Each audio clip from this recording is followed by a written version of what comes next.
के लिए एक बहुत बड़ी न्यूज आई है। सीईटी क्या है? सीईटी कॉमन एलिजिबिलिटी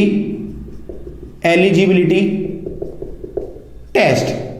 तो देखो बच्चों, क्या है सीईटी, यह जानने के लिए आप मेरी इस वीडियो को अंत तक जरूर देखें।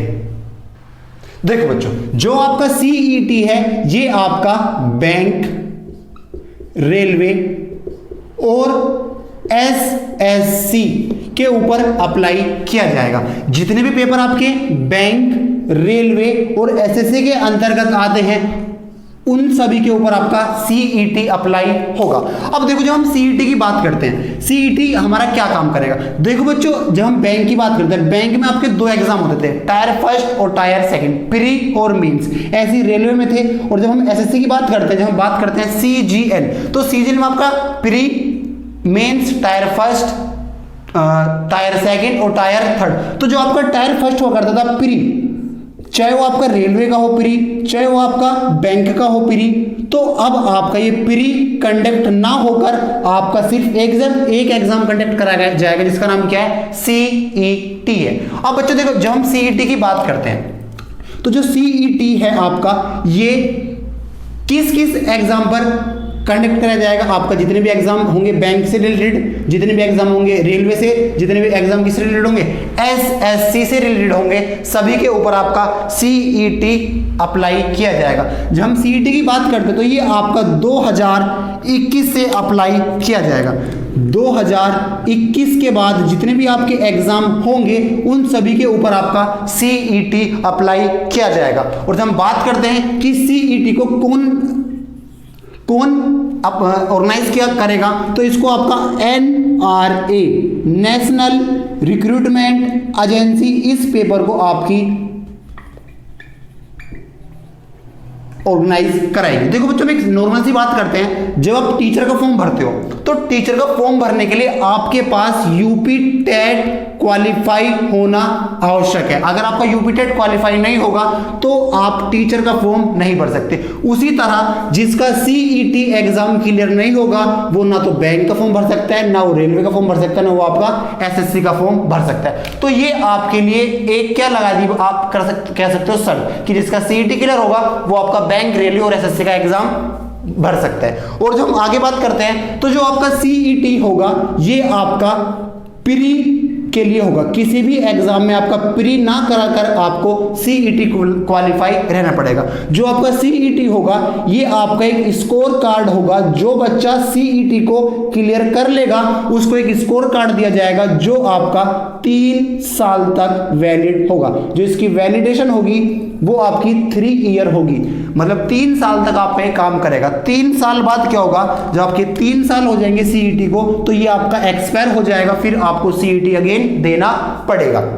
ठीक है बच्चों, जब हम आगे बात करते हैं तो इसमें क्या होगा, इसमें आप डायरेक्ट मेंस देने के लिए एलिजिबल हो जाओगे। जिसका सीईटी क्लियर होगा वो आपका मेंस देगा। उसको जैसे मैं बात करता हूं सीजीएल जो प्री होता है उसको प्री देने की आवश्यकता नहीं है, वो डायरेक्ट आपका टायर सेकंड देगा। मैं सीएचएसएल की बात करता हूं अगर, तो सीएचएसएल में उसको प्री देने की आवश्यकता नहीं है, वो डायरेक्ट आपका मेंस देगा। ऐसी बैंक की जब हम बात करते हैं तो बैंक में जो आपका प्री होता है वो प्री ना देकर डायरेक्ट आपका मेंस देने के लिए एलिजिबल होगा। कौन? जिसका सीईटी आपका क्लियर हो जाएगा। और जो सीईटी होगा वो आपका एक साल में 2 बार, एक साल में ही आपका 2 बार ऑर्गेनाइज कराया जाएगा। जैसे हम बात करते हैं सीटेट की, तो जो सीटेट आपका है वो एक साल में 2 बार होता है, जुलाई एंड दिसंबर। तो ऐसे ही आपका सीईटी ऑर्गेनाइज कराया जाएगा, एक साल में आपका 2 बार होगा। बट मैं आपको एक बात बता दूं, जब मैं सीएचएसएल की बात करता हूं तो ये आपका 12th क्लास से होता है। सीजीएल क्या होता है आपका, ये आपका ग्रेजुएशन से होता है। और अगर मैं ग्रुप डी की बात करता हूं वो आपका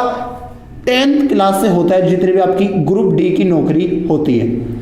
तो देखो बच्चों, जो 10th क्लास के लिए जो 10th सप्लाई होगा उसके लिए सीईटी का कुछ अलग लेवल होगा। जो आपका 12th से फॉर्म फिल करेगा सीएचएसएल, जैसे लेखपाल हो गया, उनके लिए सीईटी का अलग लेवल होगा। और जो ग्रेजुएशन से भरेंगे उनके लिए सीईटी का अलग लेवल होगा। यानी सभी के लिए आपके लेवल क्या होंगे, आपके अलग अलग लेवल सबके लिए होंगे। और बच्चों अगर मैं आपको बता दूं एक बात, जो सीईटी होगा वो सेंट्रल गवर्नमेंट ऑर्गेनाइज कराएगी। बट अगर आपकी राज्य सरकार भी इसको अपने राज्य में लागू करना चाहे तो वो भी सीईटी को मान्यता दे सकते हैं। यानी अगर मैं कहता हूं आपसे लेखपाल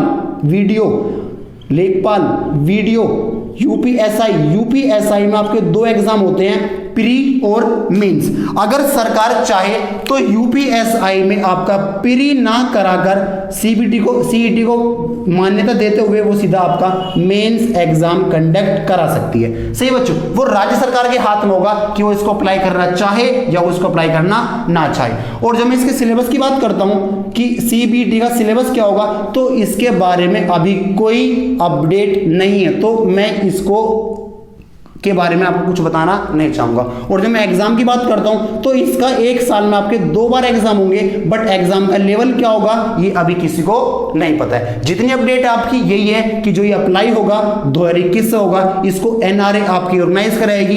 इसमें आपको प्री नहीं देना है, आपको जिसका भी सीईटी क्लियर होगा वो उसको एक स्कोर कार्ड दे दिया जाएगा जो आपका 3 साल के लिए वैलिड होगा। आप डायरेक्ट मेंस के लिए अप्लाई कर सकते हो। 1 साल में आपका 2 बार सीईटी कराया जाएगा। और बच्चों एक बात और बता दें हम आपको, जितने भी एग्जाम अभी तक आ रखे हैं, जैसे मैं बात करता हूं एनटीपीसी ग्रुप डी, जो आपके एग्जाम अभी तक निकल रखे हैं पहले, क्या ये इसके ऊपर अप्लाई होगा?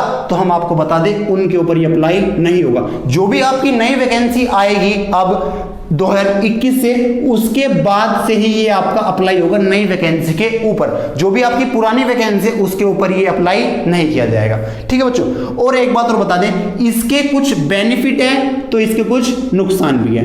इसके कुछ बेनिफिट है तो इसके कुछ डिसएडवांटेज भी है, क्योंकि हर सिक्के के 2 पहलू होते हैं, कुछ नुकसान होंगे तो कुछ फायदे भी होंगे। तो अभी मैंने आपको इसके बस बेनिफिट बताए हैं, डिसएडवांटेज जैसे जैसे इसके डिसएडवांटेज पता चलेंगे, जैसे जैसे इसके कुछ बेनिफिट और पता चलेंगे, वो हम आपको नेक्स्ट वीडियो में अपडेट देते रहेंगे। तब तक के लिए धन्यवाद, गुड बाय, जय हिंद।